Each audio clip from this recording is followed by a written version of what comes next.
Hey everyone, how you doing? It's Marla. Hope everybody is doing well. Just a quick intro to this video. This is a quick get ready with me. I'm getting ready to take my dogs for a walk, and I also wanted to talk about my pre-diabetes, my visit with my endocrinologist, some of the lab work that he tested on me, and if you are pre-diabetic and wondering why am I fit and thin and eat fairly well and am falling in the pre-diabetic range, you may want to watch this video because I explained to you what he tested out on me, my blood work, some of the things that he said regarding my situation, and I will also be doing my makeup at the same time. I'm not going to say what I put on my face. I will just list it down in the description box. This video is mainly talking about the labs that he drew and kind of what I've uncovered as to why I may be falling in the pre-diabetic range. Now, let me go back in time and talk about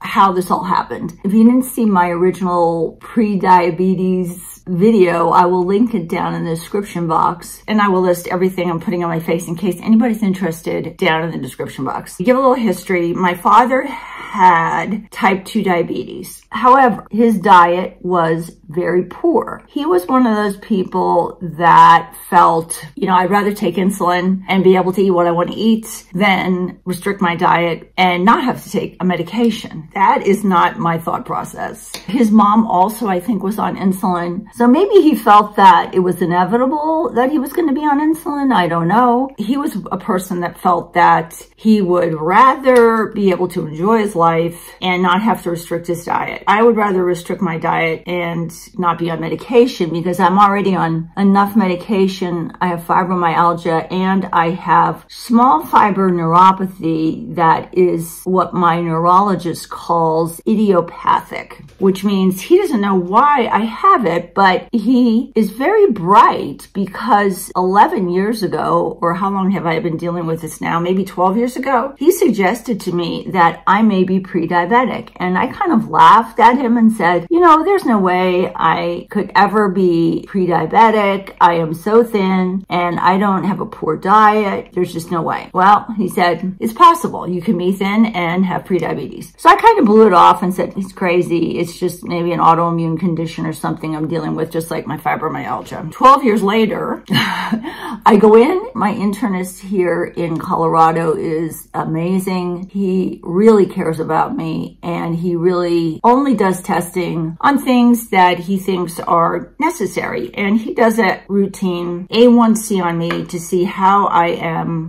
processing glucose. What is it, over a 3-month time period? Is that how long A1C covers? I'm not quite sure. I don't remember now, but I think it might be over a 3-month time period. And a lot of doctors prefer doing an A1C rather than putting you through a glucose tolerance test. Is that what it is? Or glucose intolerance test? I think it's a glucose tolerance test rather than putting you through that, because that's really a brutal test. And I've actually done that twice. Not a pleasant test to go through. So he's been following me, and the last time I went in there, he did my A1C and I turned up in the pre-diabetic range. Not crazy pre-diabetic, but pre-diabetic, which I thought was kind of ridiculous because my BMI is a legitimate 16. He's upset about that because he's like, my BMI is 15 or 16. And he said, there is no way you have to worry about your glucose. He said, even if you're in the pre-diabetic range, you're older. A lot of older people, their sugar does seem to go up a little bit over time.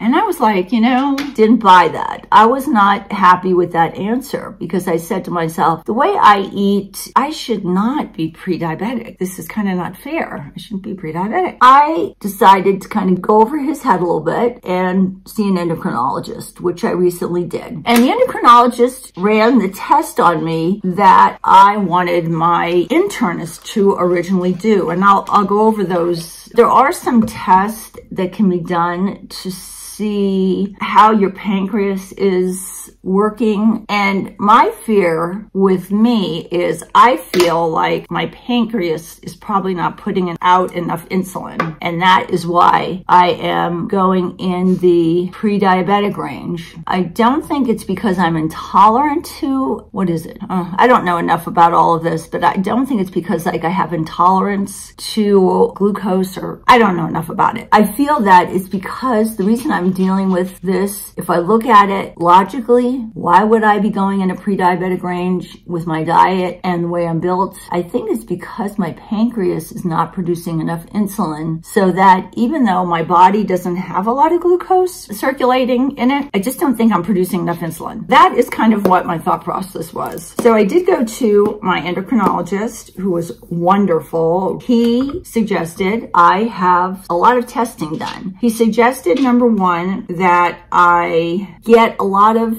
TSH values run, and I think a T4 because I have Hashimoto's, and I think he wanted to check my antibodies also for Hashimoto's. I think that's what he did again, retested that because I am a new patient for him. Let me pull up my labs and tell you what was done. So the computer here is pulling up my labs right now. The first thing he tested was my TSH. He retested that, and my TSH was just mildly elevated. I'm sure he's going to tell me not to do anything for it. I think he had said to me that some of his patients, I don't know, a lot of his patients have lived longer, even though their TSH was just mildly elevated. My value is 4.66, and the top of the range for TSH to be in the normal range is 4.5. It's not really that much difference. He is probably not going to tell me much to do about that, but I will let you know when I talk with him. And then he did a comprehensive metabolic panel. My bun is always off, and I think it's because I'm so thin. I remember my doctor said don't worry about it. So the only thing that was off on me was my bun creatine ratio, and it's always off for some reason. I don't know why. That was the only thing that was wrong in that, kind of in that area. Then he did A12 antibodies, and that was normal. So I'm gonna put down here what A12 antibodies are because I really don't know. That was normal for me. It's supposed to be below 7.5, and mine was below 7.5. And then he did insulin antibodies, and my insulin antibodies were normal. That's good.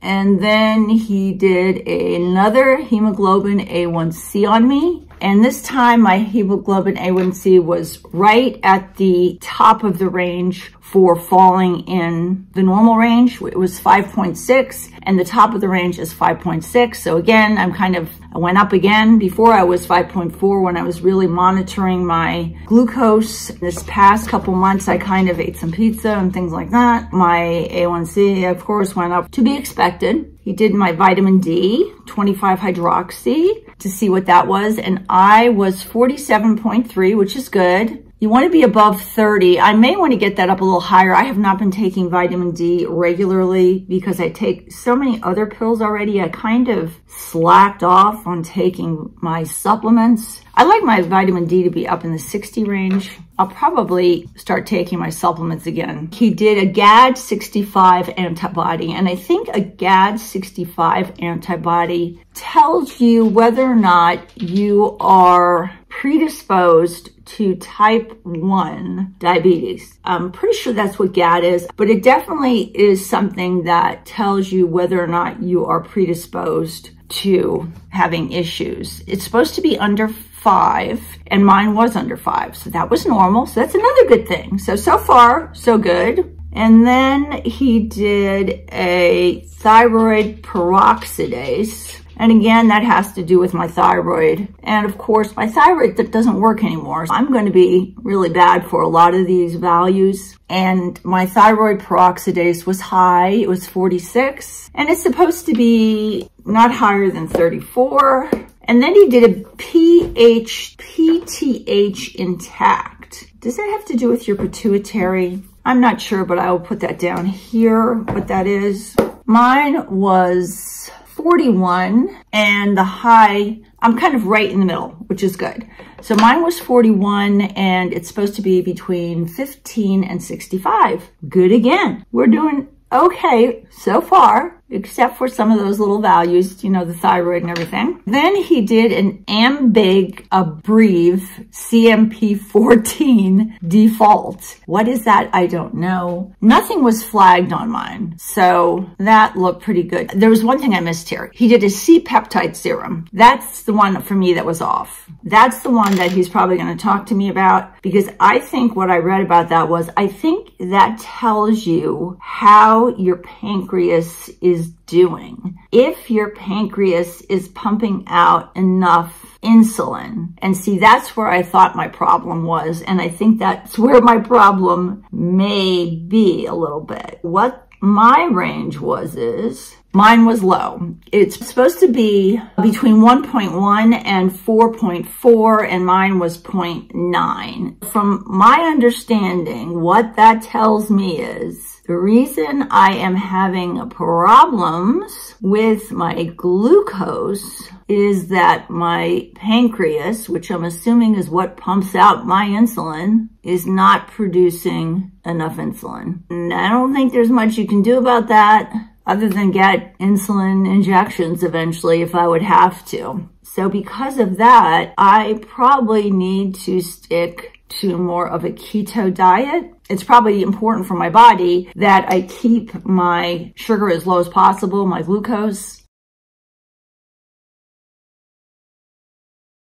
My numbers don't look that bad, really, but it's that C-peptide serum that's a little low. Now, it's not crazy low. I'll be curious about what he says to me when I speak to him. So, all right, I'm going to step in here really quick and add something that my endocrinologist said after I made this video. So I was saying something to the effect that my C-peptide was low, which probably means that my pancreas is not putting out the proper amount of insulin. This is what his response was. He said, your C-peptide is low primarily because your glucose that morning, the morning I did the lab test, was only 85. Typically speaking, in most patients, if their blood sugars are less than 90, mine was 85, then their C-peptides are not going to be elevated. You clearly have pancreatic function based on your current hemoglobin A1C and glucose levels. I guess I don't have to worry about it, even though I feel that I'm not pumping out as much insulin. So according to him, the only thing I have to do is just kind of watch my sugar, don't eat a lot of grains, but I can still have grains, and just be a little bit more cognizant of what I eat, but I don't have to be crazy restrictive.